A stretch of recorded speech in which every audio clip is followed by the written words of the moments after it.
Right, sorry. Hi, my name is Alina. I'm a former student of the Rietveld. I graduated 2 years ago from the Fine Arts Department. I hope this is loud enough for your recording.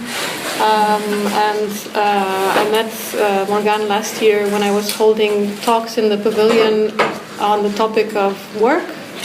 So I invited people that were curious to talk about their working experience and about the meaning of work for them, to come and talk to me. It wasn't a talk in this format, so there wasn't no audience or there was no group talk. It was mostly like people coming in and having one-on-one discussions with me. So it was quite therapeutic, if I can say so. You had a lot of people that I've never met before, like you, for example.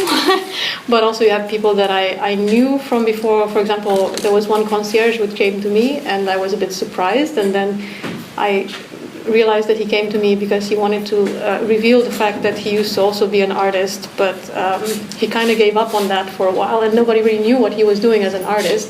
Also, nobody really knew that he was an artist, but he felt comfortable enough to be in the pavilion in an intimate setting and talk about it, which I thought was quite nice. It was an honor to hear the confession. I also felt like, I don't know what I did to deserve it, but it kind of felt like a week in which I had the chance to talk about people and their interest in work, and not just making works of art, but more in general, what it means to work, and what it means to work to support your artistic career as well.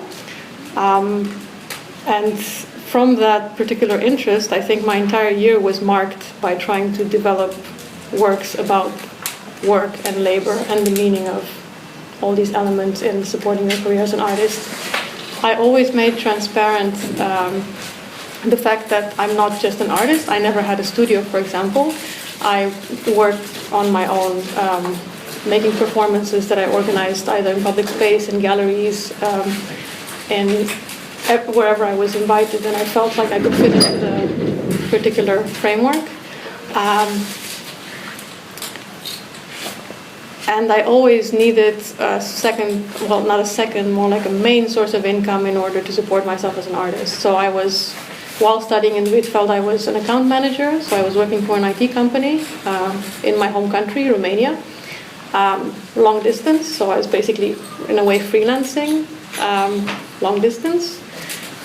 So I would come out of an assessment and then jump on my computer and email the clients across the world in order to actually be able to make my hours and make a living. There was never any division. Everyone knew what I was doing. They knew that I needed to do this in order to support my paying my studies.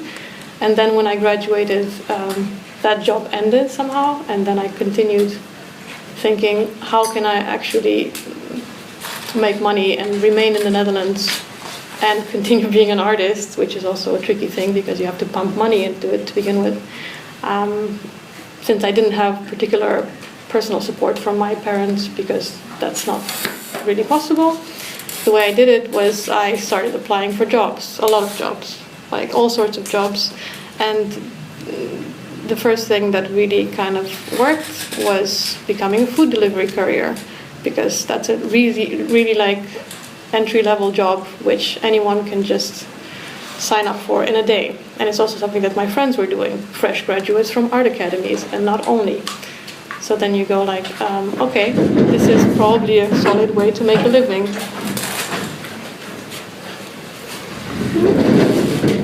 It turned out for a while it was, but it also posed an interesting question. Do you make that obvious to other people? So do you introduce yourself as, hi, I'm an artist, but also a food delivery courier? Because that sounds a bit odd. Do you tell a funding institution, by the way I make my money in order to make this work was by biking for 5-6 hours and then pumping that money into a performance? And how do you bridge the two? Do you completely hide that part of your life? Or do you say, I mean, it's not anything shameful, you're just making a living, but how do you frame it in front of your peers, of institutions, of curators, of other things? And I decided there was an interesting opportunity for me to do that, because the day I signed up and I got my gear, I mean, everyone probably knows how a food delivery courier looks like, because they have a certain bag and a certain outfit, and you can recognize them on the street. So they're quite iconic by now. So the day I got my outfit, which people already recognized a year ago, I was also scheduled to appear in a talk in the Rietveld about how do you deal with assessments in the Rietveld. It's not related at all, but I showed up as a graduate student to talk about my experience doing assessments in the Rietveld. And I thought, well, this was half a year after I graduated, and it felt a bit like maybe they should know a bit more about what I do, not just what my experience of assessment is. So I decided to just step on the stage without introducing anything else, but talking about assessments. I decided to step on the stage in my Deliveroo outfit and just like straight face talk about assessments while everyone was looking at me like, what? Because you immediately recognize the symbols. So of course everyone thought it was a performance because that's art school, so people would imagine everything you're doing is a bit performative, no matter how.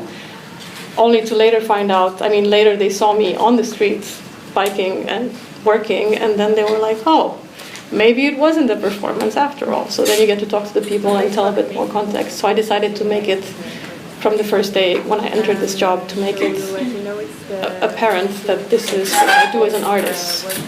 So I stepped into it not thinking that this is when I work and make a living, and this is when I make my art and I present it some other time. So everything was blended in, but that doesn't mean that I had a plan on, how to really blend these together and make them fully understandable to anyone else. I just stepped into it thinking everything needs to be transparent. And at a certain point, I think I set up a computer there, but I kind of feel like not using it, to be honest, because it's also a bit, unhandy. But at the time, somebody made a meme with this particular situation in which there was a picture of me, the other students on the stage, and the guy himself who was the meme maker. And he said, the situation in the Rietveld is great. I'm on a stage. I'm the only man actually speaking in this particular instance. The other people were women. And the only graduate student is a Deliveroo courier. And I thought, great, but that exactly hits on the reaction that I got. So apparently, because I was doing this sort of job, everyone looked at me a little bit funny. And I thought that this is a point of discussion. So if people, I feel like whenever there's some sort of reaction to what you do, even if it's a small gesture, that's where the discussion actually lies.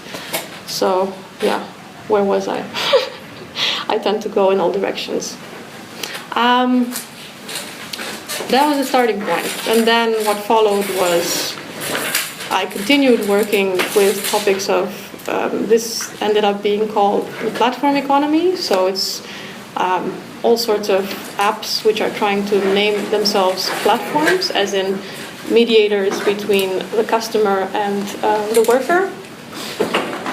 To be honest, at the time, Deliveroo wasn't really a platform, because a platform is supposed to be neutral. It's not supposed to be a potential employer. So I got into labor rights to begin with. I tried to understand what it means to be a courier and all the intricates, not just the physical labor that you're doing, and not just how much money you earn, but all the legalities of working within that particular framework and within that particular job, which is quite a new legal framework to do your work. And then I worked for Helpling, which is a cleaning company, because when I participated in this, in a conference about the future of work, I got curious about what it means to do other type of works on platforms. So the way in which you work today tends to be mediated by this sort of setup. You have a website, you can sign up really fast, you can be an independent worker, you can go and do it, earn your money, move on with your life. You're always flexible, you're always capable of earning as much as you need and then taking your time off. And you don't really have security, but never mind, because you're not thinking about the future, you're thinking about how much money to earn now to invest in various things, such as your art career. I worked then as a cleaner, and I continued to work as a courier. I made performances as a courier. So after my appearance at Rietveld, I started to also use the symbols of food delivery in order to set up certain situations. to confront others with what it means to do the work. And the same with the situation of being a cleaner. So I made a performance here in the pavilion. After I did the work as a cleaner, after I understood what it means, at least for a short period of time, what it means to be a cleaner, without necessarily like disregarding all the effort that goes into being a cleaner, but I was only that for a month. So I think my only qualifications at the time were the fact that I'm a woman and we tend to clean. So that was about it. It didn't go further than that. The website, the platform didn't teach you anything. And you didn't get any sort of additional, like even meeting the people that would, organize the work in that particular setup. So, throughout the year I learned how to make performances with these particular types of working. And now, maybe we can actually talk, because rambling on is not really my thing. Okay, but did you put that on the table because you were feeling this is something which is not like normalized enough, or because this is something that was like, is it more like a personal thing or a political statement? Well, I think in a way it's both. So I think there's a division between what you do as an artist and what you do as a political activist. So apparently you need to somehow separate the two when you're making your work, which I don't particularly agree with. The same thing, you need to separate your source of income from your work if the two don't really like fully blend as an overall picture. But I'm trying to make my work and make a living in a transparent way so that other people can also see that it's not so easy to do that in this day and age. Second element is I came to this a bit late in the game anyway, so I wasn't like an 18-year-old student stepping into the Rietveld and not knowing anything and then becoming just an artist. So I had a previous education in psychology and sociology, and at a certain point I decided to change that to go towards photography, and from that I ended up at the Rietveld. So I do have a previous course of study that kind of shaped me as well. So I was never just one thing. Let's just say maybe this is why I continue to blend everything now as well.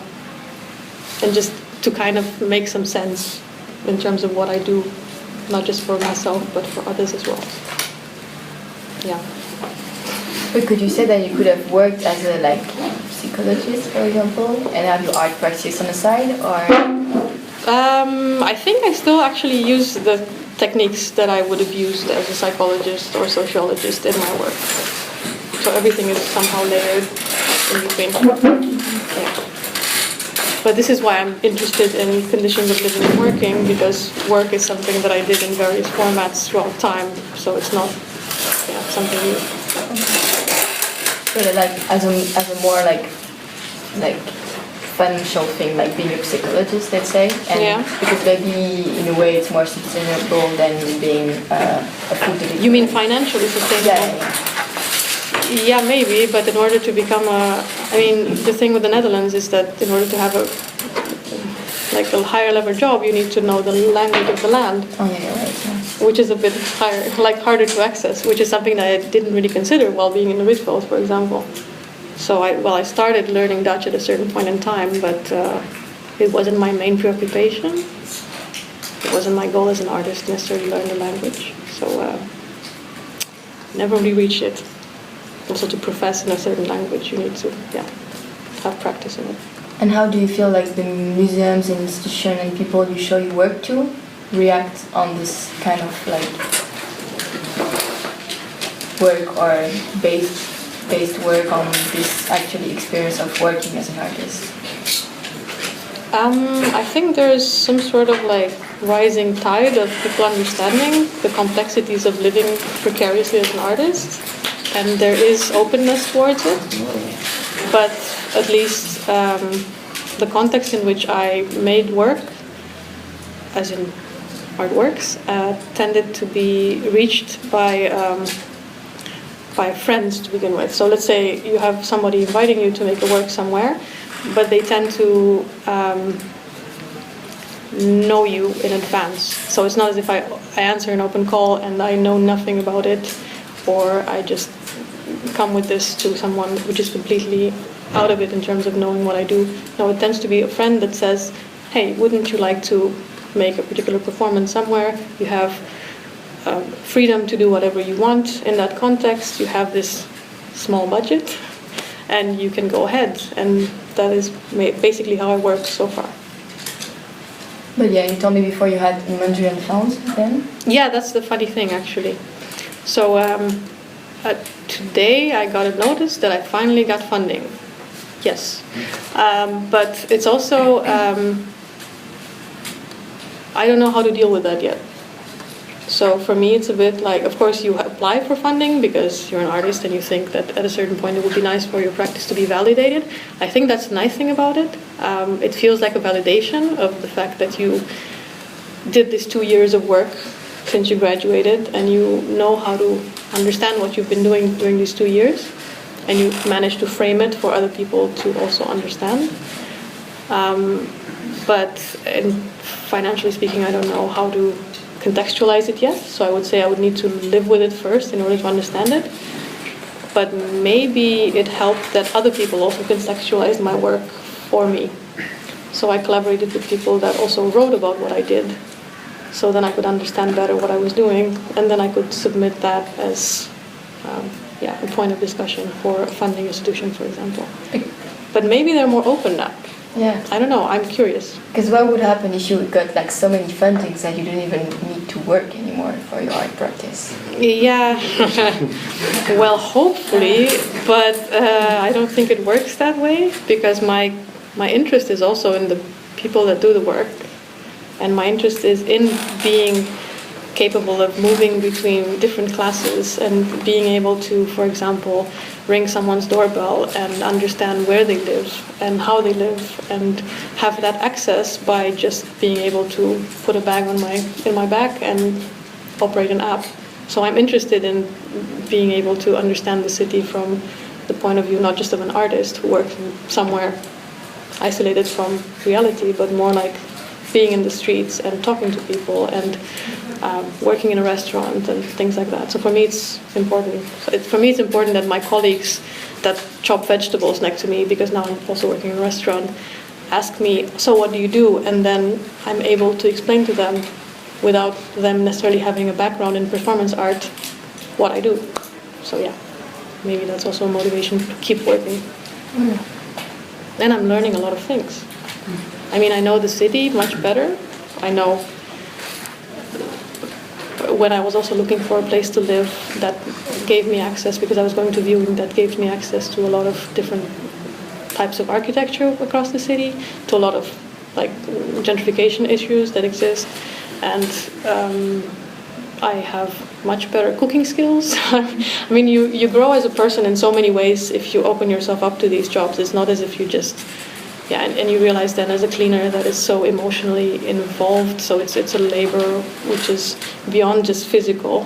It's just it's much more different than delivering food, which is an instant thing. You just go somewhere and you drop something, but you never interact, as opposed to cleaning, which is something which is repetitive. You have to go to the same person's place, and you have to like go through their intimate things, and you have to relate to them in a certain way. So yeah, all these things kind of make me understand the world better. But then you also chose the kind of jobs that are like kind of the first step or first level, very basic jobs. And you're not thinking of climbing the ladder or diving deeper, or like what is your approach to changing your field of work? There is no ladder to climb, so that's for sure. So I chose jobs which would also end up being jobs which you get as a migrant, for example. So the moment you end up in another country, like I'm from Eastern Europe, I'm from Romania, so you end up in the Netherlands, it might be like an entry-level job.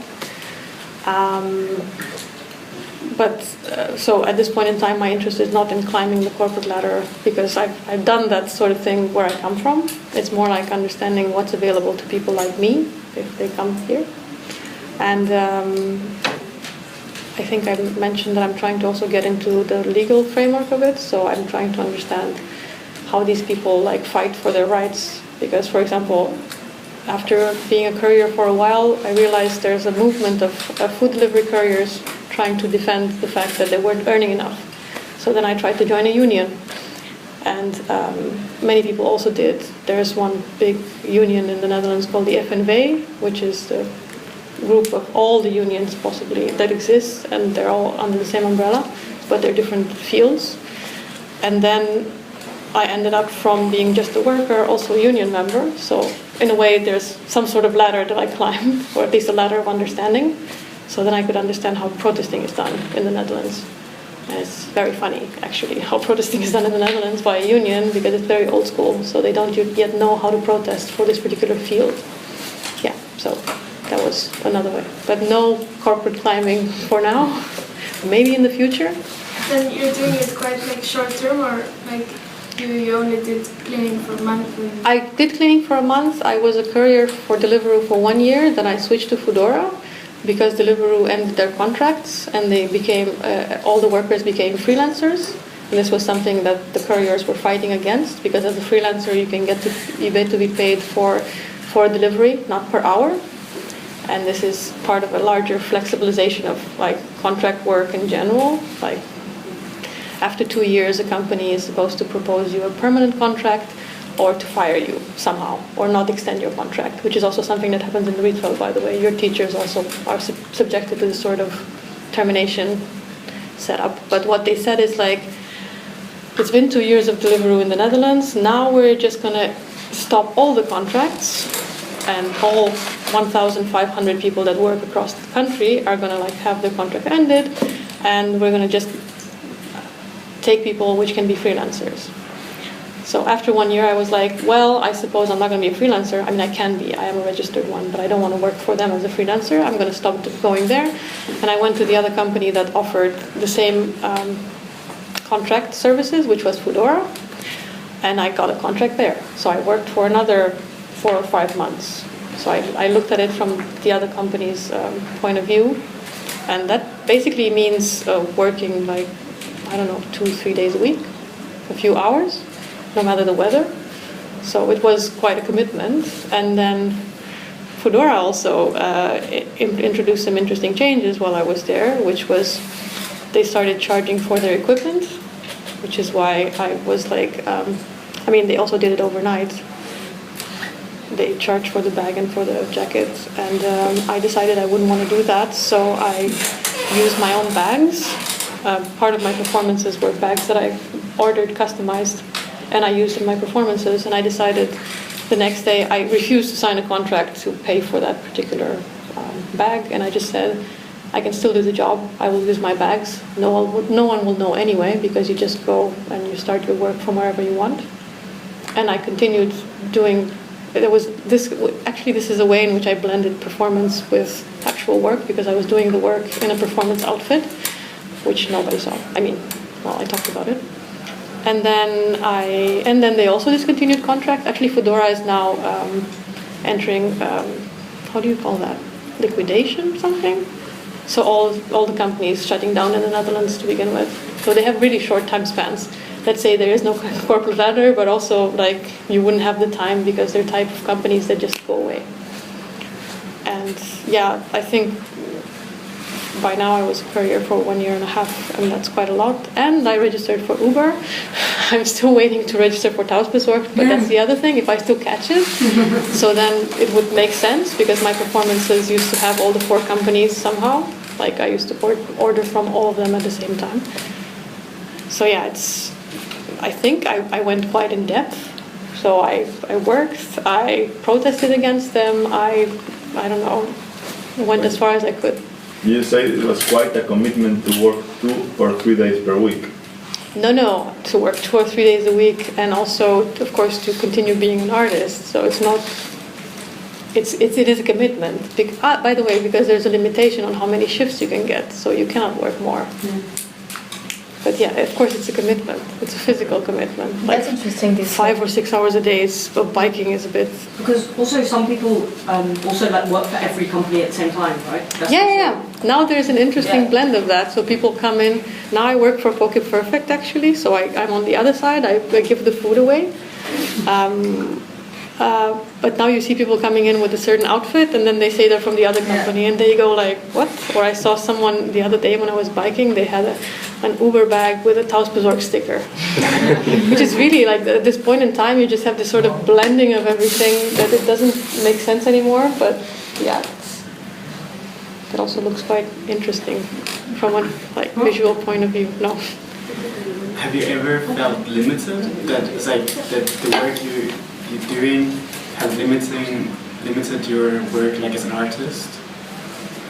Well, the good thing about working this sort of jobs is that you have flexibility. The bad thing is that you have not like proper income most of the times. So if you just rely on that is not going to like necessarily last you. If you also want to protest against the company and you become a union member, it's good because they cover your strikes. So you would get compensated for every day of striking.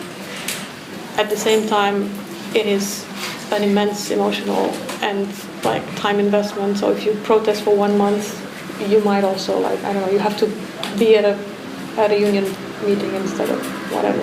But I could always be flexible because of that. So that's the thing they kind of get you with.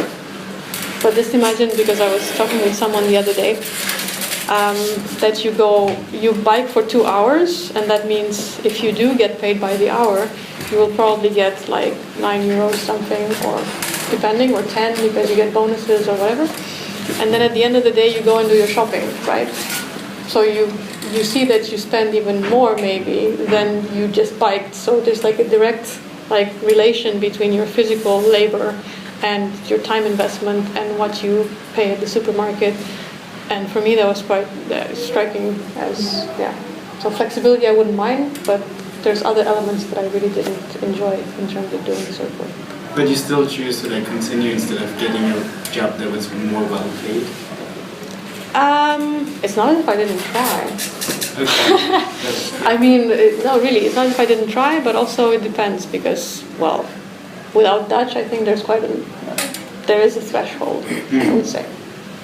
Because I was also working for delivery last year, and the main thing that I really, really disliked about it is that it's like creates this weird thing where everyone is very like isolated, and like you are super isolated. Like you're just going from person to person, like delivering this food. There's no like kind of like place as if like you work in a restaurant or something. You have there's no interaction. Exactly. Yeah, you have a lot of human interaction. It's just like it's very, very strange, and you're passing people on the street all the time. There is this kind of like weird like community, I think, of like bikers, of like the Koreans. You see each other and you have eye contact, and that's like quite nice.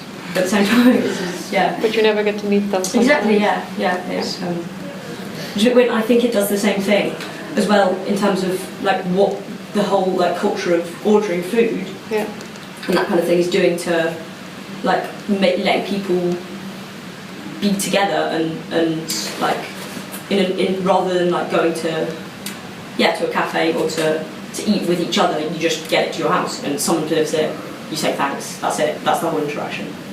You don't like so it's like I think it's very, very different from what used to be the case when there wasn't so much. I think people still go to restaurants, but it's true that the way in which they treat the people delivering the food is quite interesting to say the least. Also, if it tends to be a bad day, like weather-wise, and you see this person walking to your door soaking wet, and you go like, thanks. Yeah, true. Okay. Well, I found that like people are often more kind. You get like bigger tips when it's raining. You were lucky. It's quite.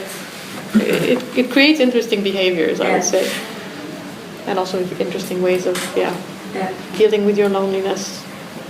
And with it's also at a certain point I was like, you get to interact so intimately with this app that you're with, or at least for me it felt like this was my only connection, and the human on the other end like taking care of you while you deliver. Like, well, for Foodora, for example, the customer service was in Berlin, so I worked for King's Day, and of course they had no idea what King's Day is. And they were like, I told them, well, maybe the center shouldn't be open for orders because King's Day? Yeah. And they were like, well, you do what you think is okay. And I was like, sure, I'm going to walk. But are you aware of, I mean, you physically cannot understand the setup. And then what I did was I started like just sending them pictures of everything so that they get an understanding of the Netherlands. But controlling your worker from a distance is quite a stretch. Yeah. So you signed up, but you never actually met anyone from the company. No, it depends. So you get to meet. I did get to meet people, but so initially all these companies had some sort of like community spirit, because you come here and you like recruit. You want to recruit people, and you want to give them a sense of being in a team. But gradually you kind of discontinue that, because that takes time and that takes organizing parties and paying for drinks or whatever. But then you just like cut it off. So at a certain point it just ends up being you and an app, and that's about it. And the weather. No. But also the people who are above you, or who are through the app, like you don't actually interact. You don't interact with them. No, but I did get to meet the CEO of the company, but that's just another thing, because we served him a summons in The Hague. So that's for another reason. So you can get to gradually meet several other people in the organization. Depends on how far you want to go. But a little bit away from what is the experience with Foodora, more like into the artistic practice. Mm-hmm. Like I've been thinking a lot lately about how the fact of not being to a privileged, like economically independent white cis male allows you to make work that it's much more deep in yourself and like in your own thoughts, while you, for example, decided to focus in labor. Mm-hmm. Because it's an important situation for you. Like I'm in a country where I can't support myself, and like the government is not really giving me enough support to like focus on my own artistic practice. So I decided to melt them both, because also the artistic world is completely ignoring the fact that I also have to work for money. Mm-hmm. You know. So what is your thought about this as or like cleaning service? Also another one of the things that you did. Like, what is your thoughts about artistic practices? Because that's what you do. Artistic practices melting with social needs, as it might be labor or misogyny or homophobia, that are typical topics that people from minorities talk about, but then people from outside of it, and basically the people who are in charge of the artistic world, or like the big powers of like museums and galleries and other artistic events, they just see as, oh well, another woman talking about misogyny, or like another gay person talking about how much problems they have. You know, that there's sometimes like this comment of like, this is already a recurred topic, but at the same time it's needed, because it's still ignored. So you think it's ignored, or it's too much? No, I think that it's ignored, and then when it happens, they always say that it's too much, and they try to avoid that still happens, and they always try to think about, try to focus their incomes, basically spending their money and their attention, and like exhibiting people who are more privileged, and then they can talk about I don't know how this thought of flying through trees have become like an obsession for them. You know, how is this? How do you feel this imbalance between you not interested or not being able to talk about something kind of vague as that thing, as I just said, because you have to focus on like working in as like outside your artistic practice? Well, I mean, no, that's fine. I mean, I could also focus on whatever topic is of trend, but then it wouldn't really be an actual like, meaningful search that I'm going through. I don't know. I think the only thing you can do is just make the work that you feel compelled to make, and then see where that fits. And also understand that it doesn't necessarily have to fit within a museum. Yeah. I mean, clearly that's not my aim, so I'm not like, yeah, you know, like Basic Museum, I'm gonna die and then that's gonna be the place where I'm gonna be ending up. I don't know, I don't care particularly. I think anyway museums are a bit like controlled environments in which you have to submit to many, many rules, and it's not necessarily my goal. So right now I just want to experiment with what can be done as an artist, and the less regulation the better. I mean, what was it?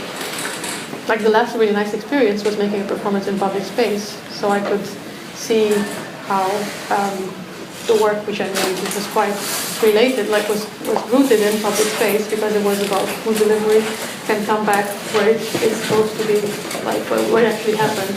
So but then again, so you were contextually doing relevant. performance in a public space within the frame of a performance festival, right? Yeah, exactly. So I mean, it's already framed and it's already controlled, right? Yes, but at the same time, it wasn't, what can you call it? The curator had no idea what I was doing. The There was a curator already, and there was a frame of like this art. This is not but like, there was, I mean, they had no idea what I was doing. They had no idea when I was starting. They had no idea what it actually was. So they were supposed to be like looking around and figuring it out themselves. And for me, the experience of setting it up and seeing it unfold was very important, but that was not very transparent to many people. It was later on transparent through the framing that I made and I delivered back to the festival. But also, it raised an interesting question because I enjoyed the hell out of that performance because I thought it was like perfect in terms of surprising me. So all the elements were out of my control. I could just I started a process and then I let it go and then I just look at it unfold. And but for the people organizing the event, it was a bit like, hey, we ordered a performance. Where the fuck is it? And they were a bit annoyed. And there was a budget to make the performance, which I had to use in advance. So I paid to make that performance, and then I needed to get my money back. What was the performance about? If you want to, because I don't know it. Yeah, I can also show you some images since I also put that beamer up. Might as well use it, but I'll do that in a sec. What I wanted to say is that when I had to claim the budget back, they were like not really satisfied because they didn't really understand what I was doing, and I had to justify to them what it was I was doing. I was in the position of, hey, I spent my money anyway, I paid these people, I was like, I committed. But there's also a problem of the organization that doesn't pay beforehand and then you meetings to them, I guess. Of course, but then you have to I made a work which I'm proud of, but then you have to also go through all the lengths of justifying yourself and humiliating yourself because they don't get it. And there's no freedom of the artist in that case. It's just more like, oh, maybe you should kind of pay the artist because they anyway pay out of pocket to make that work. So why we still keep paying out of our pockets to make it work? I don't know why we keep paying out. That's the problem. I mean, we should. I brought my own money tonight, so yeah. you know, I mean, you can have a bit. No, just kidding. I don't know why we pay out of our own pockets. I think it's because also we don't know how to ask. So. But how did you ask from the humanitarian funds? How did you manage? Oh no, that you apply for. Yeah, but how did of course you apply for it, but you have to resume. They hire. What do you need? What do you need it for? What? Yeah, well. They were then satisfied with what you were. Maybe. I don't know. I think they were, but I think the way you apply is you have to have a plan for the future, and then you kind of have to be aware enough. That's very different enough. from how you work for the performance. Yes, because I think actually making work and applying for funding are completely two different things. So the way I make work is I have an idea and then I try to apply it. But if I have to wait for a grant that I submitted and then that grant needs to come in, I'm going to go okay, I suppose I'm not going to do anything because my grant didn't come in. So this is why it also makes sense to kind of have another source of income because, yeah, it's not that. Did your performance stop becoming about work because you got into the situation, or already even before that were you already focused on work as a main subject for the performance and art you're making? Maybe I wasn't aware of it. Yeah. But my graduation was commissioning security guards to guard the work of my colleagues. So I was interested in framing of other works. But in order to do that, I had to go through the process of hiring people. So I became an employer. I had to ask for offers from 3 companies, and I had to see how they give their offers, so either by phone or by email. And the company that I worked with sent the person in person to me, to the Rietveld, like this 2-meter guy with a suitcase who came to sell, like, what do you call it, security services, who looked like a security guy, but actually he wasn't. He was just impressive. He was just a salesman. And I paid the people that I need. There was an actual security service. It was called ISA Security or something. And I paid the people their hourly rate. So this was 30 euros an hour for 4 days, for 4 people per day, which was quite substantial, but that was my graduation. So I thought, I can go bankrupt for a while, it's fine. But then while I was doing it, I also realized that a big part of what I was doing was dealing with how to work with work. So I was the boss. I was a terrible boss. I was also very lenient. They could do whatever the hell they wanted. I always took care of them, so I fed them. At the end, I gave them flowers. They had the best time they've ever had. They looked around the Rietveld and they were like, what the hell is this place? So they've never seen anything. Like, usually they do, I don't know, they work at Schiphol, or they work for museums, or they work for whatever, but they've never seen an art school. They've never seen a graduation show. But they had the best time ever. And the guy in the suit that came in the beginning and with which I signed the contract also brought me a bottle of some alcohol or something during my graduation. So he said that, I'm a very special client and so on. And I thought, Jesus Christ, this is a real businessman, thank you. Because, I mean, come on, I paid, but I was treated like I gave the money, like I was treated proper. So, maybe that was the starting point, but without realizing it, because that was not my intention. And I don't have the budget for that anymore. So where do you kind of reversed cases between when you were being the employer and then it was really about you being the employer? Yeah, but now I'm still the employer. So when I make a performance, I still pay people for my performance, for the role they play. So I would say I continue being this sort of employer, but I'm just learning how to do it in different contexts. So that's it. You said you work in a restaurant now. How do your colleagues react? Do you tell them about your artistic practice? Well, somebody knows about Marina Abramovic, so that helps. No. That was the only person that said they know about performance, and that was nice. Otherwise, you just try to do your best and explain what you do.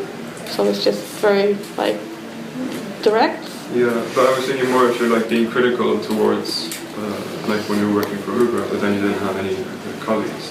But if you're being critical towards your employer in your work or in your artistic practice, then how do your colleagues feel about that?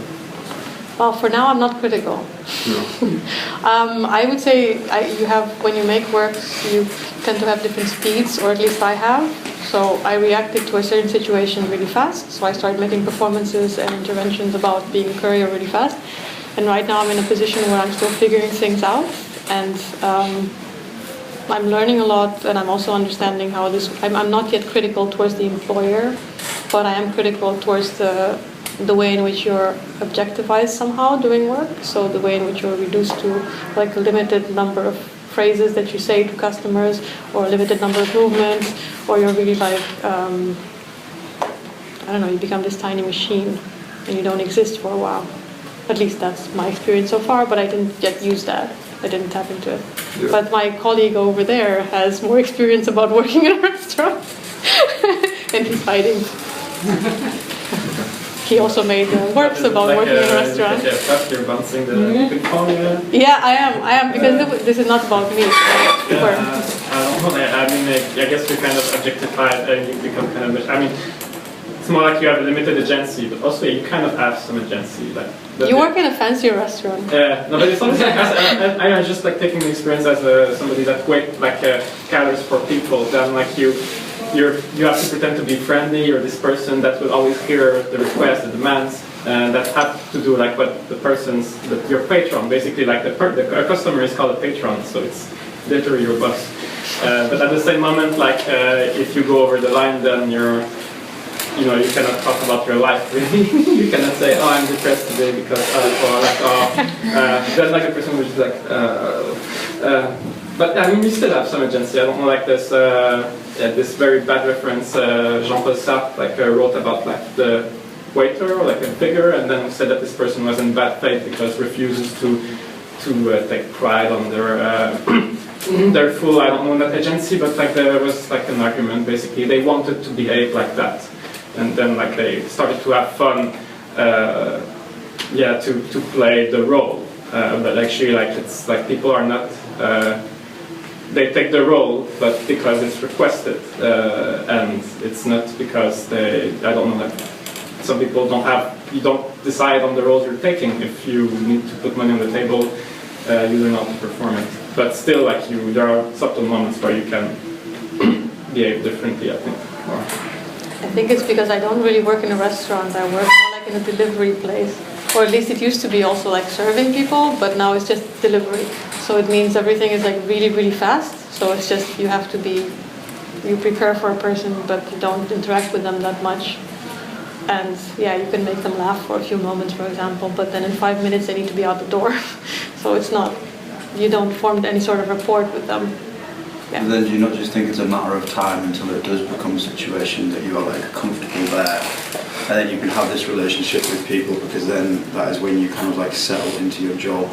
Like as I work as a chef, and it is a situation of it's a really high stress environment. Yeah. And I have to be in charge of the team and keep them kind of like line in a high stress environment. But then once you're comfortable within that and in a good system, then it's then you start to relax, and then you can have a joke, and then the social side of it comes out when everyone is doing their job and everyone is being productive and nothing's going wrong, because it's when things go wrong that you have to kind of enforce this, like, okay, you fucked up, like, go and do it again, which is shit, but it's, your job, Well, I like the collegiality. I will just add one more thing. I like the collegiality of working in a kitchen, for example, but when you just have to interact with the customer, it's a bit different. So I go between the two, actually. I mean, that's why I work in the kitchen, because I'm terrible with customers. I could be good with customers, but it's just I go between the two. So within the particular place, you need to be like just good at basic kitchen things. You don't really cook anything, you just chop things. But also you need to be good at talking to people, because you'll always change. So you need to know how everything is done in the entire business, which is interesting. No. Never done that before, until a few months ago.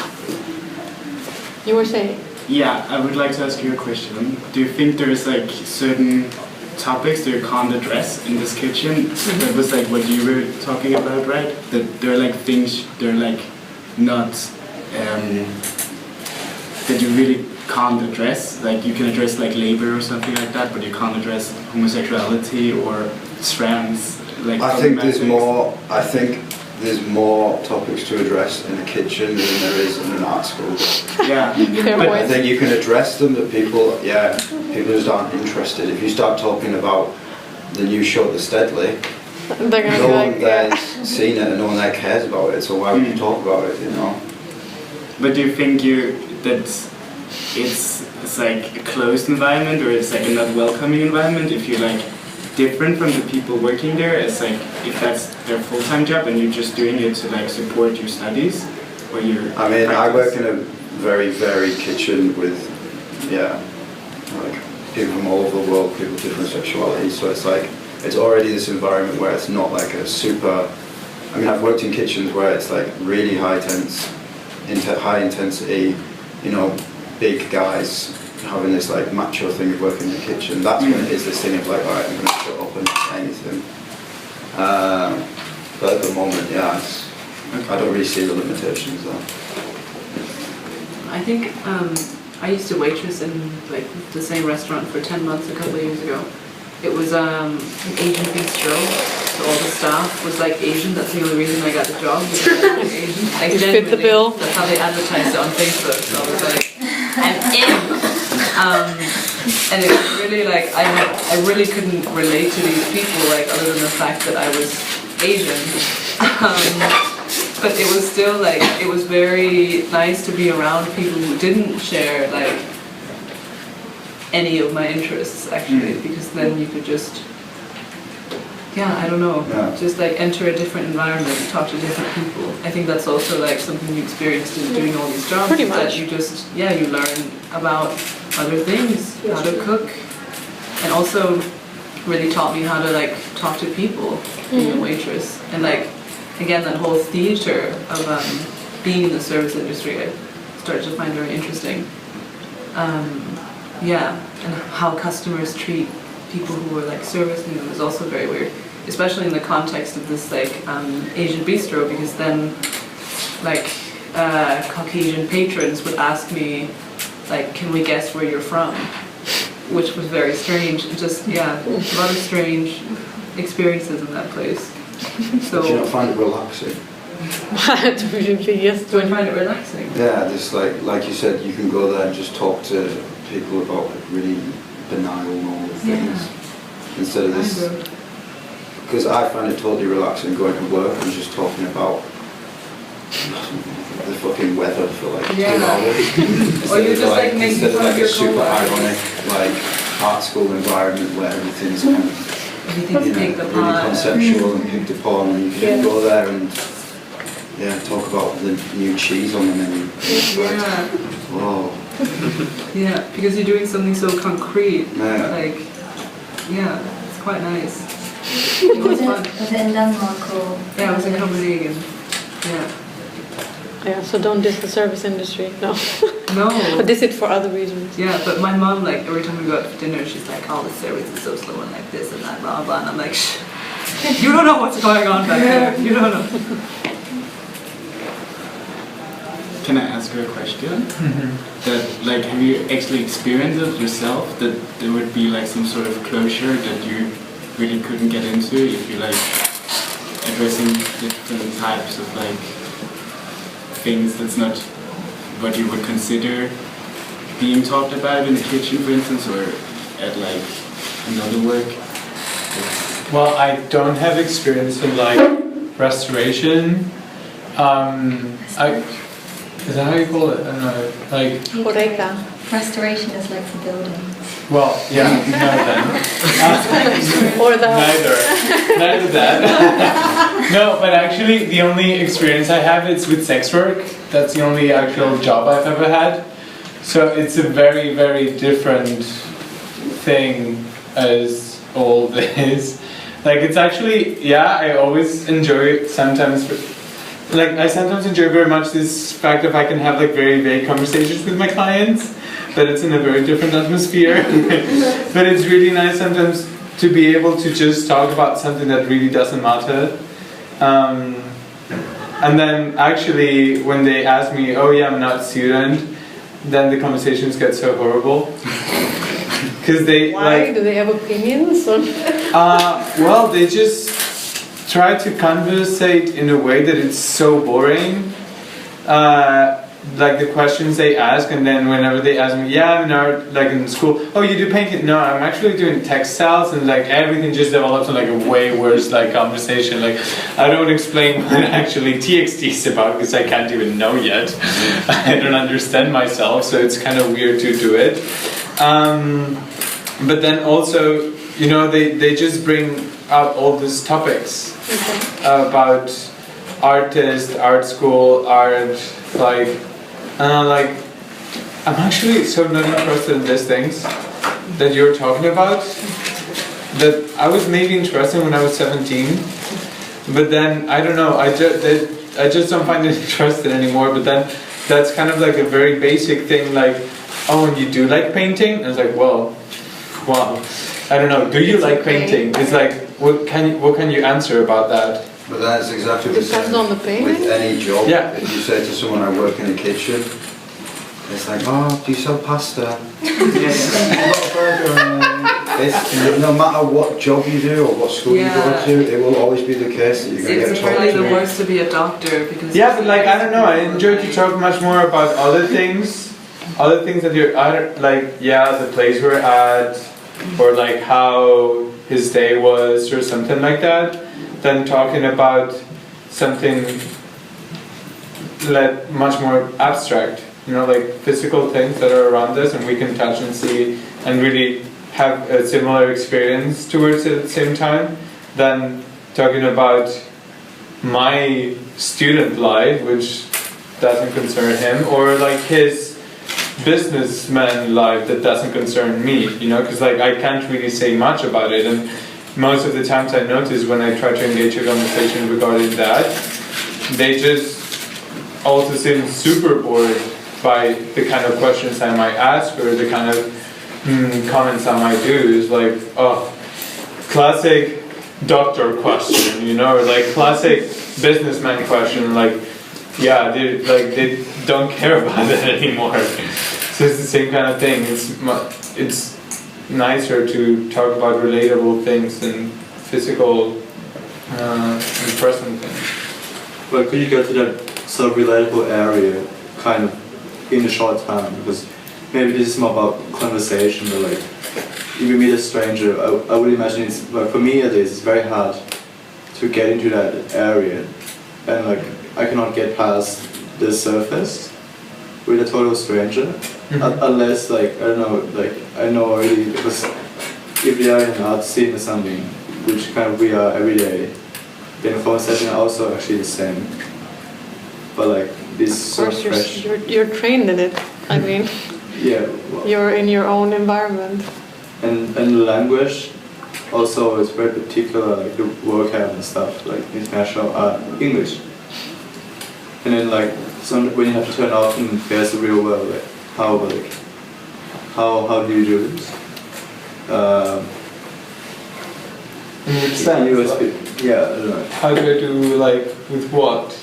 Because you were saying that you also find like some relatable areas with like Well, I talk more about, what I mean is like talking about, I don't know, the hotel room we're at, or like what he likes to drink or what I like to drink, something that is really there. So is it more like... It's more interesting because it's something that is happening in that moment, that's something I don't have experience at or he doesn't have experience with. And then it becomes like you said before about your experiences, oh, I want to guess your nationality. It becomes something that like, why would you want to be engaged in that? It's really like, it's none of your concern in a sense. And like, I would find it really rude if someone would ask me like for example, I have a classmate which she is Korean, she works in an Asian restaurant, and then everyone assumes she's Chinese. And otherwise it's like fun for them to like, I'm gonna guess your nationality, and they're like, well, but I don't want you to, because I just want to put the plate here for you, and that's all. I don't need you to know my nationality, and I don't need you to ask me how to pronounce this dish, and like I don't need you to like say ni hao to me, because I'm actually not Chinese. So you're just doing so many things wrong. But I feel people feel as if because they're paying for a service, they can kind of get away with more things for some reason, or at least that's what I've experienced in that situation. Is that I mean, that also happens to her in the street, so it doesn't matter that if they have to pay or not. Like people is like saying ni hao everywhere, but like it's like work related. Like it's not. It's better to talk about like, oh, what a nice restaurant is this, and then you can have. So you're saying work and personal don't necessarily mix in this. No, what I mean is like if you don't have a common experience in something, it's very difficult to have an interesting conversation. Okay. Because there's also an established hierarchy. If you're going to talk about art school, then it's like if the other person can't really like supply any information in that conversation, then it's just one person like telling about one thing. You can't really have like an interrelative conversation. Whereas if you talk about something, as you say, that both parts are experiencing for the first time or like have in common, then at least there's there's common ground instead of this. Okay. So then art is here and then the rest is here? Or? No, what I mean is like my experience in art as an art student is here, and our experience in the restaurant we're at, it's here. Okay. Well, their experience as a student at the TXT department is here. Yeah. So like your experience doing economics. Yeah, my experience in economics is here, and there is like up here. So like it's nicer to talk in something we're balanced, and we can really have like adding things to each other than I'm gonna ask about economics. Probably I'm just gonna ask like I don't know. I actually had no idea what to do. You know. So my questions would be. But then you would need to because then people are divided by their profession and they will never understand. No, but it can also be like I'm not gonna talk about. I don't know. It can be applied to anything. Like you really like classical music, and then someone doesn't really like, but then you both like techno. It's much more interesting to talk about techno than about classical music, where the other person is like, who's Bach? And then you're like, oh, well. But then, what I'm trying to say is that if you don't know who Bach is, you allow the other person the space to tell you who he is. How would you have ever got to like techno if you didn't talk to people who were listening to techno? I think the point is not that it's like any person, but it's in a professional context. Like in a professional context, it's like you are not there to have this conversation. You're there to serve, and then you don't want to serve a dish and explain about music, and like it's just like adding layers to the context of like I don't know. I don't feel I'm there to explain it. Like if some student comes to Rietveld and they're like, "What is the TXT department?"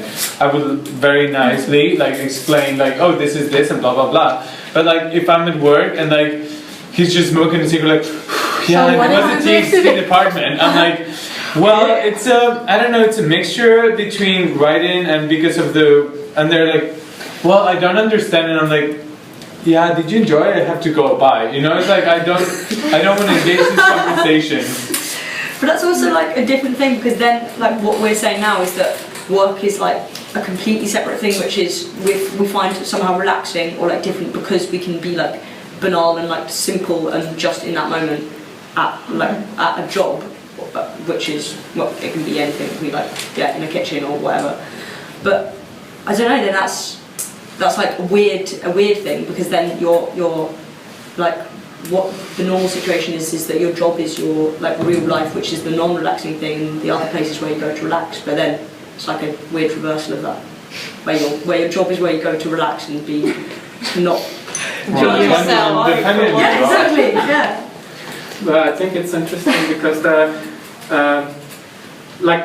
level of discussion of the person that works in the kitchen that argues that it's nice to talk about banal things, and then your level of discussion where like I don't want to talk about these things, like it's two different. I mean, if you discuss with someone on the street, then you're having a conversation on a common ground, but then if you're engaging in a conversation in a transactional aspect, then like you're not on a common ground, you're providing like emotional services. And basically like the discussion part is also part of what you're providing, what you're paid for, like it's just like a different aspect. So like in sex work and like service industry, like it happens, and like the problem is like this misunderstanding by people that like are provided the service, and yet like basically they think it's like a mutual thing. So basically they will gather a discussion in a certain way, and in a way that you're like basically you're exposed, your vulnerabilities are exposed. You don't want to tell to everybody like that don't have an understanding of like textiles and art or like about things very precise that you're doing, if they're not able to sustain the discussion in a respectful manner in a really interested way. So somehow like you kind of building up like a way to, I mean, when people ask me what I'm doing, like I can see like depending on discussion, sometimes like I'm very vague, sometimes like I don't really even say, people ask me if I'm French, I'm saying no, I'm not French, I'm Francophone, I'm speaking French. Then I avoid, I actually like get, I mean the question, I managed to get out the question nationality, but like, yeah, it's like, it's really tricky, but it's like, it's part of the work, and I don't know, like, yeah, it's important to like, to specify that, like, yeah, it's not a mutual thing and you're vulnerable, basically.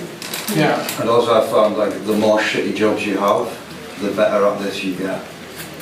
You mean the better at playing the role? The better you get at just being able to do it, you know what I mean? Not get totally, like, wrapped up in what people are saying. Yeah. Well, that's... You know, I've had so many shitty jobs, and now I can just go and sit somewhere and talk to people for hours. Maybe it's going to be one of those people. you're totally right. If you ever work with anyone who just wants to work and doesn't want to talk, it gets like pretty dull pretty quickly. Yeah. You have to say something. Speak.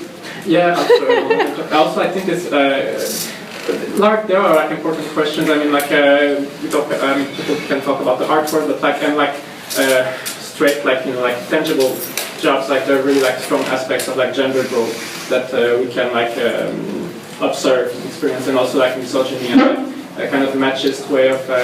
I mean, in kitchens as well. Like we have like someone new. I mean, I know it's like hands-on experience. Sorry, but like kitchen, like in our restaurant, like we're pretty progressive. Like most of the people like are very from art school. But there's this guy. That are you hiring? No. But the only person that really has kitchen experience is having a really hard time in our kitchen because like he's constantly like making like homophobic jokes that nobody laughs at and like comments that are like. And then it's weird because like for us it's a bit like we're seeing like a basically not the reality but like a thing that like we have like been avoiding in our kind of protected space. But like these things like they're everywhere and they're also like stronger in other places and yeah I think there's a lot to talk about it. Like also like like somebody working in such a like in such a place has a lot of material to like engage with and like I would say like highlight visibility of how these structures like they have like a role in oppression, but also like they're structured as such. Like people are educated to be able to swim, and they end up in a workspace where like nobody like comments on these things because the goal is just to make profits.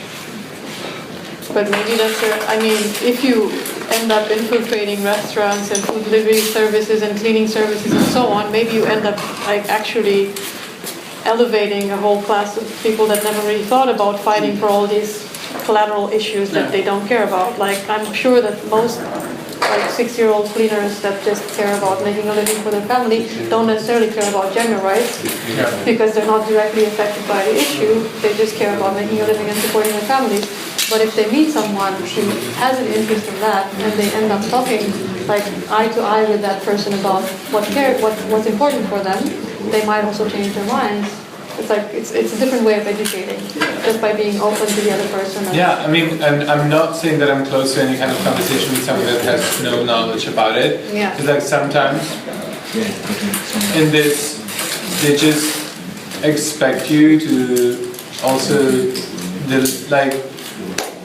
you can also decide to not talk about certain things, but they expect you to talk about everything about you and like not have almost any privacy. Like, oh, and where do you come from? And are your parents born here? And like all these kind of questions that you necessarily don't need to answer. Well, then again, it's also a role. I mean, you have. But I'm talking more in the level of like customer. And employee, not that between them, that I was talking about more, not than like two employees, that's a different thing, and also in the fact that it's not like a constant. Like if you think maybe about cleaning, that you said that it's more intimate because it's more, it's every week with the same person and all these things. You also want to engage with that person, the same as you would like to engage with a co-worker. Because it's nice to, as social beings, it's nice to like engage with other people and enjoy that. But sometimes if you have to engage with 10 people in one day, then maybe you don't want all of them to know where your parents come from. Of course. Well, I was actually curious, how did you end up, if you don't mind me asking, doing sex work? Well, it's not a common line of business. I mean, it's more common in Amsterdam, let's say, but it's not necessarily everywhere. Well, I started in Barcelona, and it was basically because someone offered me money for sex. Okay. Like I kind of joked about it before, so I was already like open about this idea of just thinking about it, even if it was just like as a joke. But then someone offered me seriously money, like, do you want to have sex with me for 200 euros? And I didn't even see a picture of this person. And I thought, and I started already like, okay, maybe this could be like a solution. I'm broke, I need to pay my rent, and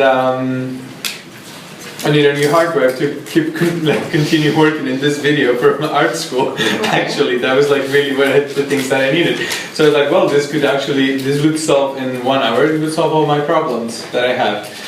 And then it was a horrible experience, but then I decided, okay, I can set the boundaries for it not to be horrible anymore, and keep doing that, and I just kept doing it. Okay. Are you in contact with other people doing sex work, or resources which exist for? Well, I'm aware of all the resources that are here in Amsterdam of it, as Proud, which is an association of sex workers, and Red Light, which is a self-organized by sex workers organization for sex workers. Yeah. So there is no kind of person that could be considered like a pimp. It's really, although it's pimped by the gemeente, but. Well, but it's organized and worked by and for sex workers or former sex workers. Yeah. And so here there are like much more things. Also, friends of mine started doing sex work after they knew I did it. And also another sex workers that I've met during like the 2.5 years that I've been doing it. Is it transparent to your classmates or your teachers or? Even my family. Like I decided to be like completely transparent about it. Okay. And it's not frowned upon in any way, shape, or form. Huh? So it's accepted. Yeah. I mean, I haven't had any like confrontation against anyone. Of course, I've had discussions and conversations, but I never had like a violent or like a complete like a no or something like that from anyone. I'm asking because coincidentally that was actually a topic that I was continuing to work with, well, that I started working with, and I was interested in it from the point of view of, again, the migrant worker, because a lot of the sex workers in Amsterdam and Red Light tend to be from Eastern Europe. Something I wanted to ask you also, did you consider sex work when you were thinking about it? I didn't consider sex work, but one thing which was very popular when I was growing up in Romania was video chat. So that's like a whole generation that was like, including personal friends, for example. Yeah. Of course, there's a certain boundary between that and the customer, if I can say so. But it's still quite, involved. It's still sex work. It's still sex work, and it's still quite involved emotionally, totally. physically, all of these things. Yeah, I know people who do it that might be like 4 hours non-stop of webcamming, which is very exhausting. Having regular people that is watching you, so also you engage into like deeper and deeper conversations, because it's not anymore like just hi, how are you, blah blah blah. So I know that it's also like a lot of work only just for camming, and also the fact that maybe there's like 3,000 people watching you at the same time. Yeah, that's an interesting awareness of while you're masturbating yourself, and like you know, it's like quite an emotional thing. It's different of like a one-on-one, there are like pros and cons, but it's really an intense sex work also. Yeah, I mean, for me the topic is very interesting because of the migrant aspect, but also because of the, complications that it arises. But you said you didn't have any, let's just say, how can I say it? You didn't have people say, hey... I didn't have any rejections. Yeah, okay, but I try to introduce the idea that I'm trying to work with the topic to other people within the arts, and I had an immediate resistance to the thought of working with this topic. Well, probably I didn't get any rejections because people is much more shy when it comes to like say I don't like what you're doing. Okay. So but and then the point of view, like you're working with a topic that you're not involved, so they can tell you like, oh, you shouldn't do this because I probably would have got rejection of much more rejections if I said I want to do sex work instead of like I am doing sex work. Okay. Because I think people then know that it's an aggressive to say no to someone in the sense that they're doing it. Yeah, exactly. So I think that's maybe a reason why I didn't get so many negative comments on it, because I already started the conversation with I am currently a sex worker. Well, maybe this is a good way of going about it. Well, I'm not a sex worker, but I am fascinated by the fact that there is such resistance towards this type of work. Yeah, it is. How do you feel about the position of the migrant worker? It all seems to revolve around this idea of the migrant worker, and then us as, you know, almost migrant workers in like the institution of the Rietveld. Because, you know, the majority of people here are very, very privileged. But is this privilege kind of like, in which sense? well, in the basic sense of they're rich enough to afford to go to an art school. Another country. And another country to get support enough to do so. But then, you know, you could see it as, you know, the first steps of your job as an artist, if you can go into doing art. You know, you did Rietveld, and your work is about the migrant worker. I did Rietveld, but at the same time I could say that I worked quite a lot to keep myself in Rietveld. So in order to, I wouldn't say I'm necessarily privileged in that sense. I kind of was on the brink of, well, many things. My living condition was not ideal during my stay at the Rietveld, because at a certain point I was living in a room which was the size of, I don't know, a bed and a little bit more, and I had to pay, well, minimum wage in Romania is something like 400 euros per month, and minimum wage in the Netherlands is 4 times that at least to start with if you're working full-time. So to live in the Netherlands for me it was a stretch, like to even, I don't know, to go to the cafeteria and buy a sandwich which costs 3 euros. It was like, all right then, I suppose this is what I'm going to be doing for the next 4 years of my life. But it was a conscious decision of investing in that. I wouldn't necessarily say I was part of the privileged students, because I was working in parallel and trying to not split my brain in two. But I do see that there is a lot of privilege and not really understanding what it means to support yourself. Depends on where you're a migrant from. So if you're from my side of the world, it might be a bit more of a challenge, which is why there are less students, I would say, from Romania and Bulgaria and Hungary and, well, and so on. I mean, where are the most students from? I don't know, maybe you guys know better. Denmark and France. Yeah, so I'm going to assume it's a bit more of a privileged situation. Not that they're all privileged, but yeah, if they could go through education and just focus on education, all the better for them. But yeah, I think having a side job, for example, is not something that will necessarily affect their studies. In fact, it will enrich their studies. Yeah, I think it adds to it. I'm wondering if overall your practice, either if it's to like talk about like these jobs you mentioned, or either the fact that artists must work besides their practice, do you feel like you are trying to make things evolve or change, and do you think that can happen actually by showing it through the art world, let's say? Do you think you can engage a real conversation and engage real changes? Because I see you posting a lot, for example, in the Rietveld group. Not posting, but like commenting a lot on like the fact because I have too much time on my hands, no.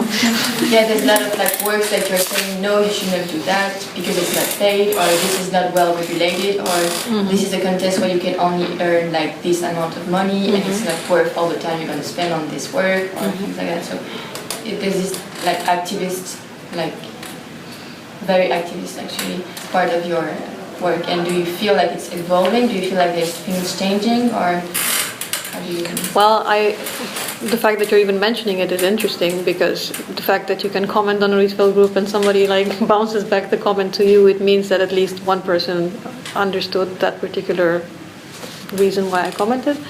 I don't think people should necessarily work, but I think if they do, they should respect what they do and the way in which it enriches them as artists. What else was it? I wanted to say something relevant. No. Fuck.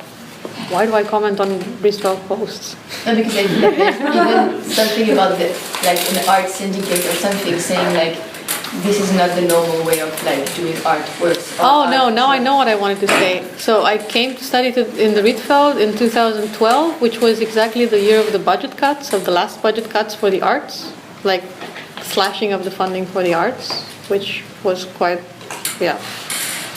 substantial. And after 2012, there were many more like hits to institutions. There were many more restructuring of institutions.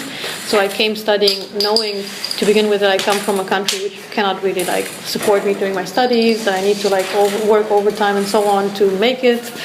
Also I came knowing that I might not necessarily get support when I get here.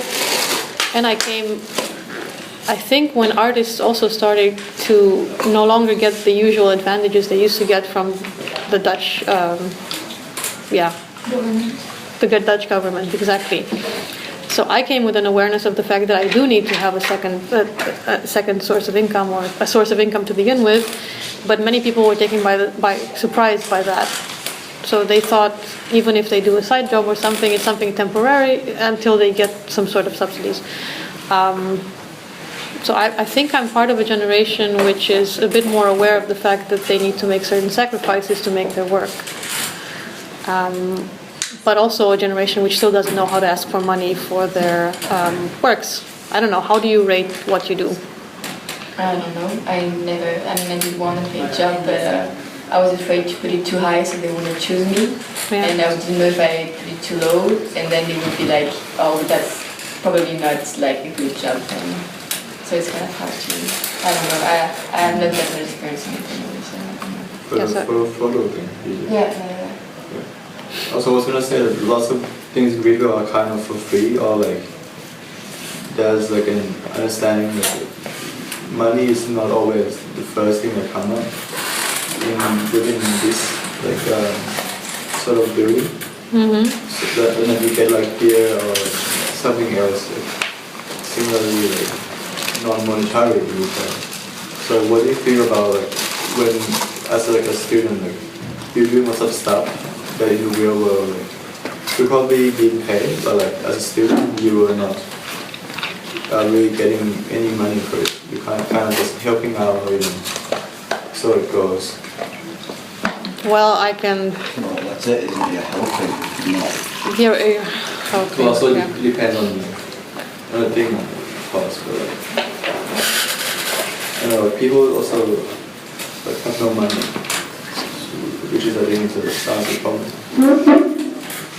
Well, maybe we're trying to like live idealistically and say we don't really need money within the context of the institution, or money shouldn't be talked about. But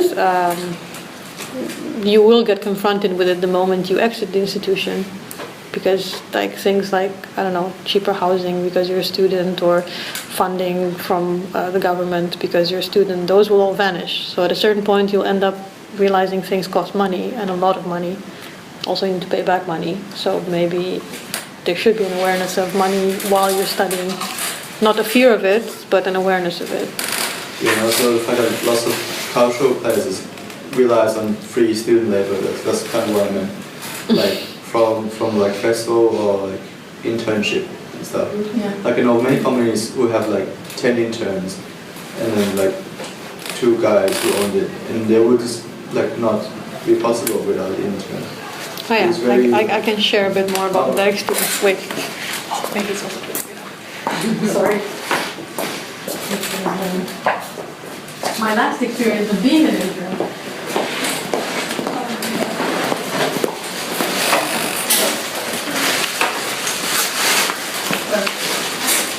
Do you know what it's being a self-certificating intern? Certificate? Yeah, so thank you.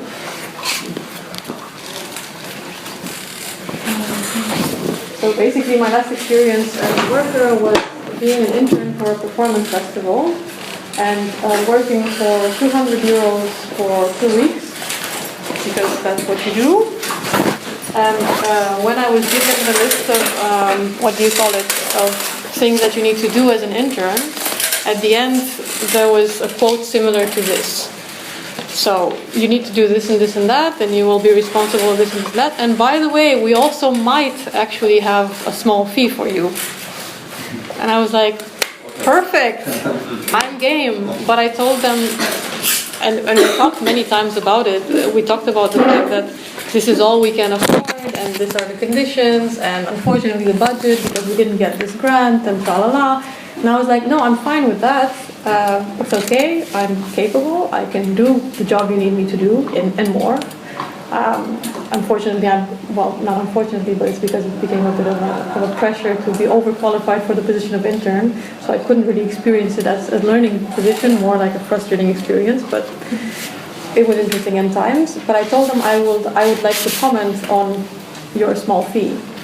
So if you allow me to be transparent and say this is a shitty thing to do, I will take it. So that was the deal. And they did allow me to do that. But also, I'm pretty sure that, they would have liked it otherwise. They are an artistic organization, and they would like to be able to have more funding, but it's not possible. At the same time, I ended up in the situation where I was like counting the money for tickets when people come in. Oh, is this a flan? Yeah. And I saw you. Probably. And people actually like always say that they're students because it's cheaper. Or they say they're on the guest list because then you don't pay anything.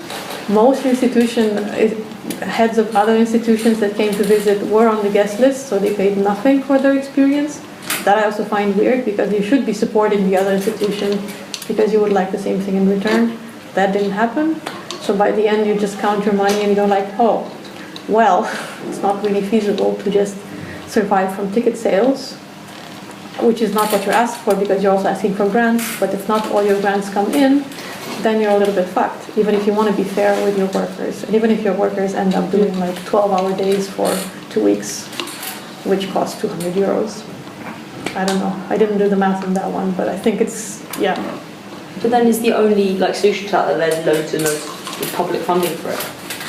Either that or a lot of understanding from workers that do overtime. So, and of course the solution would be to just not hire so many people or just invite less artists or just make less work. Yeah, but that's obviously then... But people don't usually want to do that. Or it would be for people to understand that if they want to support a cause, they also need to front the money. So you as students, when you go somewhere, if you get it for free, that's great, but then you realize that you're also hitting into something that you enjoy. So you're sabotaging an institution that you would like to see continue living, and by the next year they might not be there anymore. It's just such a circular thing, because then obviously students don't have money, so they can't afford to go. So I know. It's very, I'm aware. It's odd, but also if you like something, and if you can, try to pay for it. Yes. I think. Yeah. If possible. Yeah. I also ended up in situations where I would have liked to be on the guest list rather than pay. But do you mean institutions or something else? Anything in general. If you see creative work being done, it's good to be able to support it in some way. Or donate or do something, I don't know, because otherwise nothing actually lasts, because you're going to end up in the same situation. You're going to be the one that makes something and offers something and doesn't get anything financial back, and you're going to be asked to do it for free. And, you can only sustain it for so long, Yeah, but I also think there are many museums now are kind of almost half self-sufficient. They also don't get that much funding anymore, and they've kind of managed to find new ways to make money. I was in a talk with several museum curators, and they were kind of discussing how they have to change the way they make money. Places like MoMA and the Design Museum in England. And I think for big institutions something that seems quite powerful, you also don't really need to put in that much for this, or get your discount and stuff if you can, because also maybe you should be a bit more selective with the money. There's not much around. Well, I wouldn't worry for MoMA or for Stable. I would say they're fine, but small art institutions are always, trying to make it by the limit of their budget. Well, I guess it's also hard to know if they're struggling financially or not, unless there's an appeal. Yeah.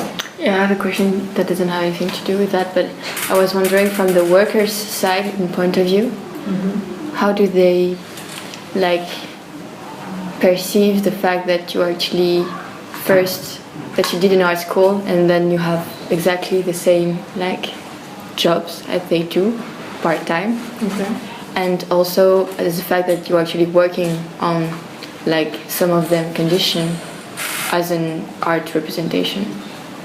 How do they, I mean, I don't know if they care that much. Yeah, they don't, okay. I don't think so, but I did get interesting reactions from CEOs. So the CEO of the cleaning company, which I just happened to meet because of the conference I was a part of, had a very like classical approach to things. No, not classical, but more like capitalist, like whatever, I don't know how to call it. But basically he told me, well, if you don't like working for this company, which you obviously don't, then why the hell would you move to another company? So this was basically my employer by proxy, and their reaction was like, if you don't enjoy it, move elsewhere. And I find that just a little bit shocking to begin with, because it's personal, it's my choice to do whatever work I want to make, but the conditions that you're setting are bringing all of us down, and I can comment on them. I don't need to, move to another company. But Morgan, what you mean, isn't it that it's like people pay taxes to like educate you, and then you choose a job where you don't necessarily need to like have 4 years of education? You need a bit of education. I mean, it's of course, but you're not taking like a bachelor to do cleaning once in a week. Why? What's the? I can. Well, yeah, it's true that doesn't make sense, but in a way, because as you said at first, it's quite accessible jobs, like so that Deliveroo or stuff like that. It's not something you pay in education for. But the choices that I make in terms of education, work, and so on should be personal choices. They shouldn't be dictated by the fact that I need to enter my field necessarily. Also, my field is a bit problematic because there's not that much money for the arts. So what do? But I do what I can. One could argue that why do you not try to work like harder as an artist and not, work, Why work harder as an artist? I don't question that, but an argument could be that why you're not focusing 100% on that. I mean, because I am. My argument, I think my argument is that my work ended up being about all these different ways of working. If it wasn't that closely connected, do you think it would still be as beneficial for you? Not only like money-wise, but also say time-wise. I think it's about what interests you. So let's say what interests you might not necessarily be financially viable. But what if you can try to make it more financially viable by commenting on it, but it shouldn't be guided by financial viability. Yeah, but it's true that it's super, like for you it totally makes sense, so it's kind of like feeding your own work, but I heard a lot about people doing like cinema or theater or like art study that ended up having a side job, and the side job takes such a like mental and physical big part in their time that they just ending not being able to work that much on the art side. I think that's an important experience. Because I also get exhausted. I think that makes me understand what people feel when they end up in this situation. So if I work for full time for a week, I understand that by the end of it, I'm only going to be able to watch Netflix and just sit on the couch like there's nothing left of me. I mean, surely there's still some brain function, but it's quite limited by the end of that week. But I think it's important for me to go through that experience because it's a highly human experience of what a worker actually feels. And it's okay to go through that as an artist as well, because then you can relate a bit better to the world around you. Well, for me, it made me quite humble in certain aspects. I don't know if it necessarily applies to everyone, but I'm not saying you should just be an artist and that's it, or you should necessarily take a side job, but do what fits for you, but also try to understand the experience of others while doing it. There's also like, you have to learn to make all these things in your life mutually beneficial. If you have a job that you hate and then you spend all week in the studio worrying about the job that you hate, it's never going to work. Because then it's like two things that aren't going together. But if you have a job which like you learn to do and you can like, make the two mutually beneficial, then it works totally. Yeah, but it can seem quite hard sometimes. Like, I think that's a bit of an excuse for people No. that don't try hard enough to do No, it. of Someone course. can turn around and say like, oh, I spend too much time at McDonald's. I don't have time No, to but work like, on my paintings. unless- Well, that's your own fault. unless you do relational art or like social projects, you know, or you actually work at McDonald's and you end up painting McDonald's stuff. Sometimes, no, but why not? But like sometimes your work, your side job, and your practice doesn't always fit, you know. And I think that's not an excuse. You have to admit, No, you can like, try, but let's say you're not going to change it because of your side job either. Okay, but maybe you should just be in the, well, like, I forgot, I don't know if I know his name. Luna. I don't think yeah. I think you need to be in the moment of what you're doing. And if you're doing a certain job, you'll never stop being an artist. It doesn't deny your existence as an artist, but you should be aware of what's around you and just do your job as you're supposed to be doing it. Then you can reflect on it later or something. I don't know. It's just I've seen. I mean, by working in a restaurant or working as a courier or whatever, I've seen a lot of people unhappy with the job they're doing, and you can see it in the way in which they're reacting to you and like the way they're trying to be controlling of a situation or of you, or so you see them really like having outbursts in the moment. But you know, we're all in this shit together. Might as well just figure it out as we go. Might as well just be present and understand what it means and then try to be critical somehow. So I don't know, it's just... But how do you manage Make to the best not of it. let the paid job like take too much time compared to what you actually want, like what you're educated to, what you like practices? Because I don't make a division between the two. It's like a bit But weird. that's like, It's like but a weird. you're then in that situation you're quite privileged, like to compare to somebody who do make a division and who does, you know, distinguish these two things, and then it's like But you they shouldn't, have to, because like, more and more work people are actually ending up in the situation where they have to divide their time and their attention between different small things. So once you understand that this is the situation that we're all ending up in, you have to just deal with it as you go. If you're going to be like, well, actually I'm an artist, what the fuck am I doing here? And everyone's a piece of shit around me. I suppose I have to weigh this table now. Then, I don't know, you're sabotaging yourself also. I mean, maybe if you don't want to work in a restaurant, don't work in a restaurant, find something else as a side job. But it's not going to like dent your career. There are plenty of artists that did that. What is the experience with like your fellow like students you graduated with?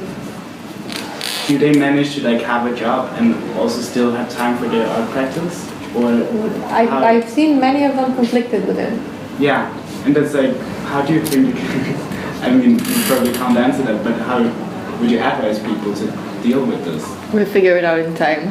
No, yeah, exactly. Everyone takes it at their own pace, but the more you fight it and the more you think that there's this, that you're living through this old organization of art making in which you're this like artist in their studio and you're only focusing on your art and you're kind of like blocking the world away, I think the more you're kind of, delaying the inevitable depression that you're going to end up ending up in. I think you just, take it one by one, and of course you'll get overwhelmed, and of course you won't know how to make your life coherent. I also don't know. I mean, every day I'm trying to deal with it. We're all fucking dealing with it. But just be curious and, see how you can make it make sense. What I'm afraid of, that it's like,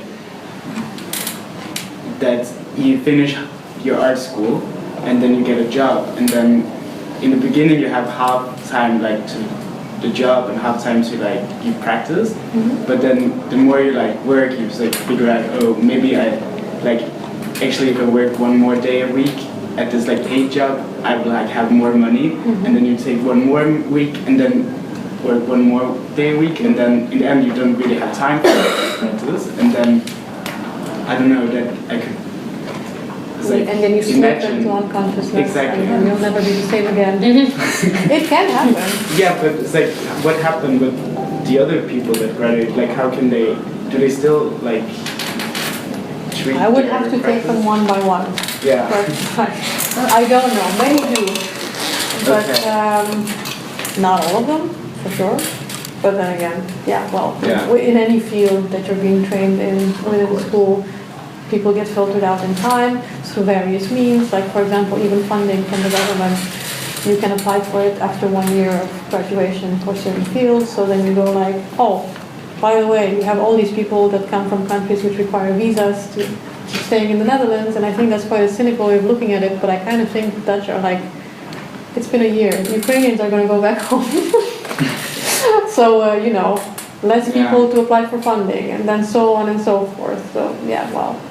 And you can also think about, oh, I need more income, but you can also reduce your expenses by moving out of Amsterdam, by working longer shifts, or by starting to, I don't know, dumpster diving, is it what they call it? I don't know. Like, I don't know, it's like also like, at one point you kind of figure out exactly how much you need, exactly what you can afford, and as an example, like, I know that like, I'm not going to be able to afford to live in Amsterdam in the next 5 years, but now it's okay, but next time I'm kicked out, then I already like figure out other options.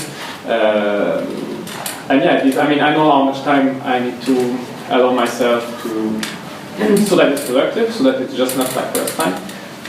But yeah, of course, like it happens. But also, I think like there's something weird about this idea of like the side job as the thing that is hidden and invisible. It's like people need people to do these things. And also, like I think the most like scary or like sad thing that I kind of feel is that like there are people that graduate from art school and they feel like that, you know, like you should strive to be an artist, and therefore this, you know, this is like the plebs are doing that, and then, you know, like there's already like a division of things happening there. And personally I try more and more to kind of embrace this thing, and also like talking to people that you graduate with, like some people want to hide it, like why do you want to hide it? It just makes it worse because then like everybody's lying to themselves. And then on the other hand, like there's a lot of things, you know, like some people like they hire people to clean their house, they hire people to cook their food, they hire people to take care of their grandparents. Like there's a question like do black people you should kind of embrace these things. Yeah. And I think, I mean, the other thing is if you feel that this is unfair and you just want to be an artist, I think make it transparent to funding institutions, to all these like to funding to institutions, to whatever, to trala. So make it obvious that it's hard to make it just as an artist.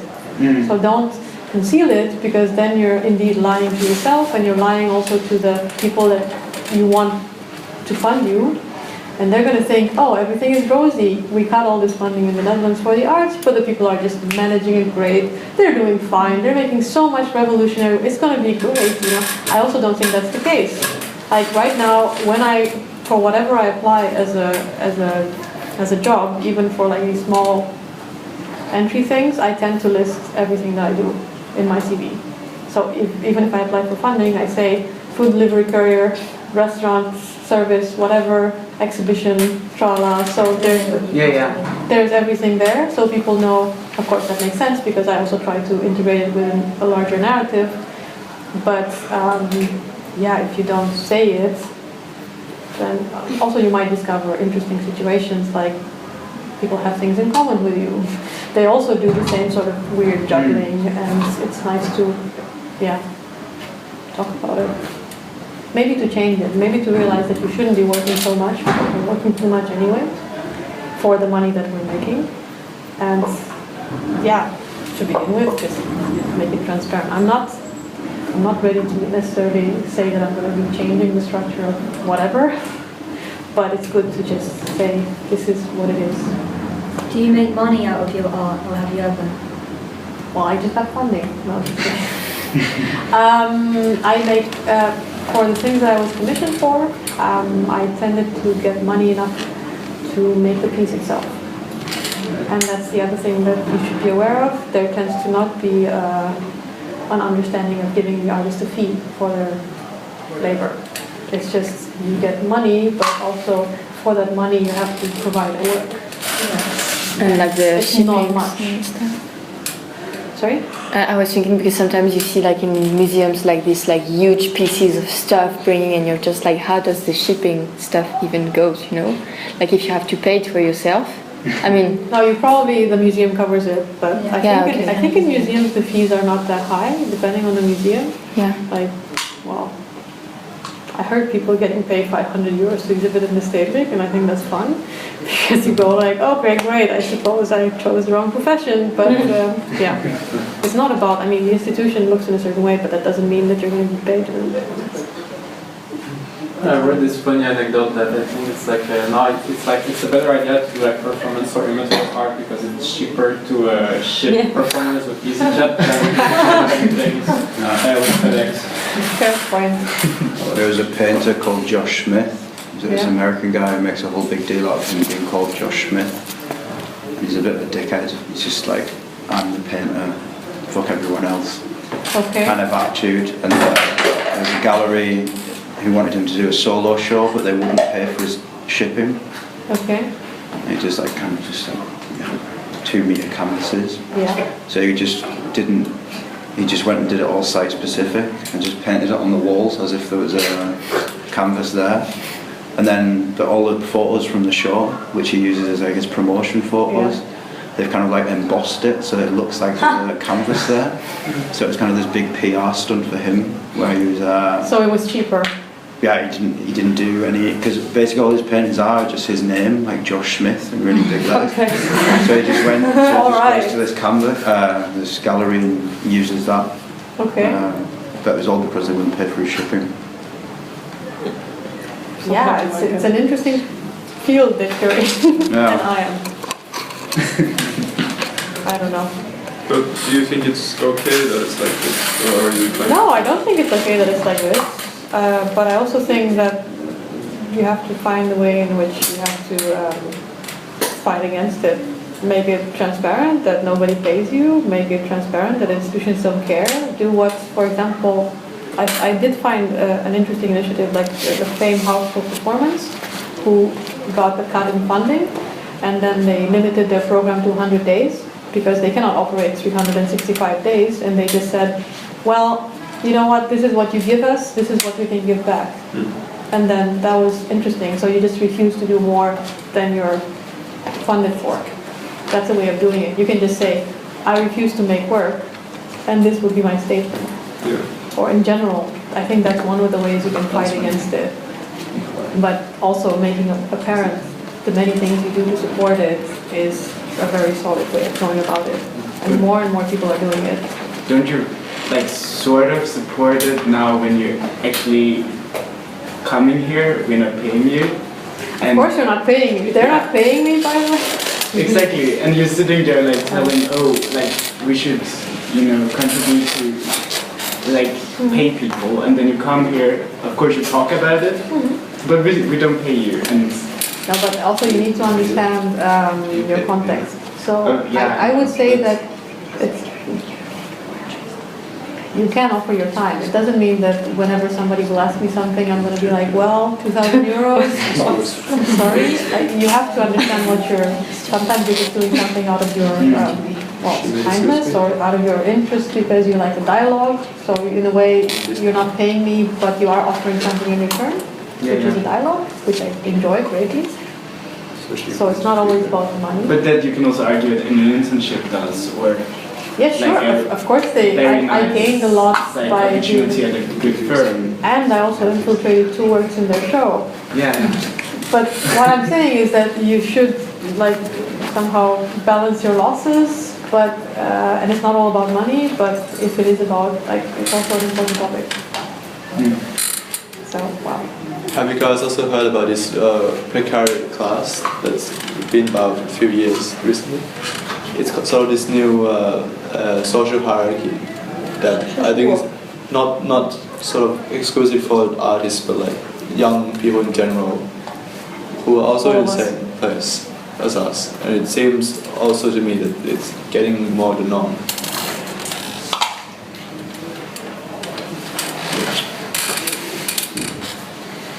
Okay, well, do other people have something to say or to ask? Or no? Okay, well, I think we will.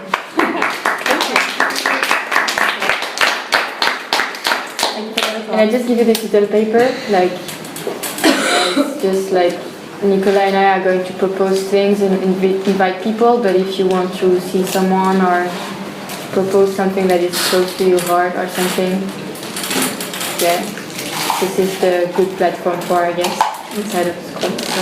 And we would really like to get like proposals for different things we could discuss, like for future programs. And we tried to arrange one in the end of October, where we will discuss copying. And it's like copying. Yeah, copying. Copying, like taking something and exactly. Okay. And what it is, and if we're like supposed to do it or not, or like what is the difference between copying and plagiation. And yeah, we will work on like getting that in the end of October. So just keep your eyes open, and there might appear a poster, and then you will, I hope, or we hope to see you then. Yeah. And thank you for coming. Thank you for coming. Thank you. Thank you. Okay, should be registered. What? Should be registered. Yeah, thanks, Ed. I hope it was interesting for you as well. Yeah, absolutely. Thank you.